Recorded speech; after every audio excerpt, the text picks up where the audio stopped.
Buat teman-teman dari Sabang sampai Merauke atau dari mancanegara yang mau datang ke Bandung, silahkan.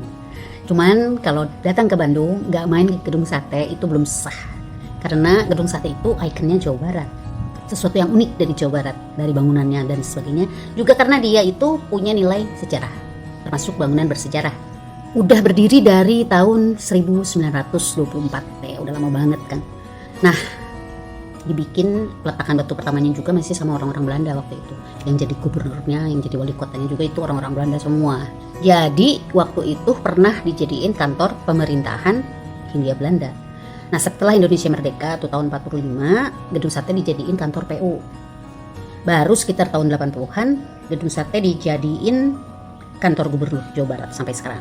Nah, yang unik dari arsitektur gedung sate nih, itu ngadaptasi gaya Indonesia sama Eropa. Indonesianya dari mana?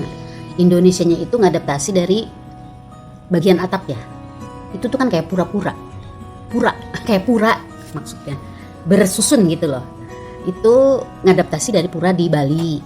Terus di dindingnya itu banyak ornamen batu-batu yang ngadaptasi dari ornamen batu yang ada di Candi Borobudur. Nah, itu Indonesianya tuh di situ. Terus Eropanya dari mana? Eropanya itu dari bentuk jendela. Itu katanya pakai konsep jendela-jendela yang ada di Kekaisaran Spanyol. Terus gedungnya bentuknya itu ngikutin Renaissance Italia. Nah, itu makanya disebut Indo-Eropa gaya arsitekturnya. Terus arsiteknya dulu orang Belanda banyaknya. Punya tim, terus yang ngerjain pembuatan itu sekitar 2000 orang, termasuk masyarakat yang ada di sekitar situ. Itu mulai bikinnya tahun 1920, jadi 4 tahun ngerjainnya, kan cepet tuh. Nah, yang paling eye catching dari gedung sate itu bagian apa? Satenya kan, makanya disebut gedung sate. Itu ada yang bilang itu bunga melati. Cuman ya karena sudah dinamakan gedung sate berarti itu sate dong. Kenapa harus ditusuk-tusuk kalau bunga? Terus kenapa 6? Kenapa jumlahnya harus 6? Kenapa coba?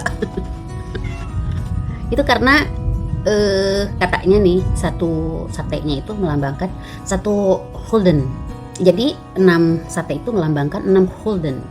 Itu besarnya biaya yang dikeluarkan pada saat itu untuk membuat si gedung sate itu.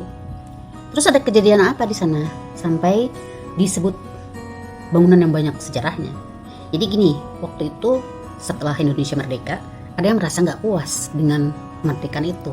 Ini orang-orang pihak sekutu tuh bayar pasukan orang-orang India, namanya apa? Gurkha. Itu bawa senjata yang kayak parang-parang gitu loh. Nanti ya saya gambarin coba. Tuh, nah dibonceng lah sama Nika. Itu Belanda tuh masih pingin ada keinginan untuk menguasai Indonesia lagi, bisa nggak? Pasti bisa nih gitu.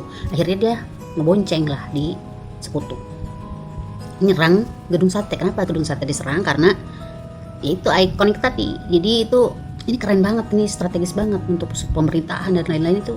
Nah, harus menjadi milik saya gitu kan. Nah, akhirnya diserang tuh.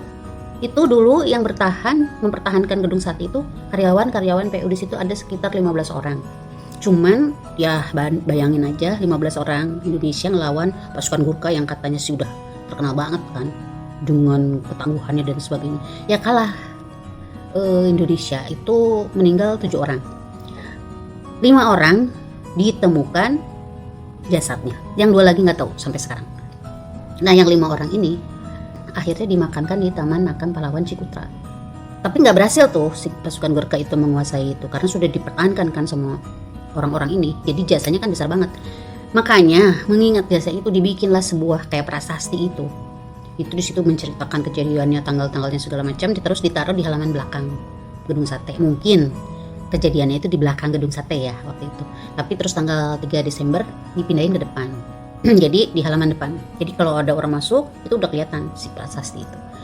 Oke, jadi ditunggu di Bandung ya untuk melihat-lihat gedung sate dan segala aktivitas kegiatan yang ada di dalamnya. Gedung sate buka dari Senin sampai Jumat. Waktunya silahkan dicek.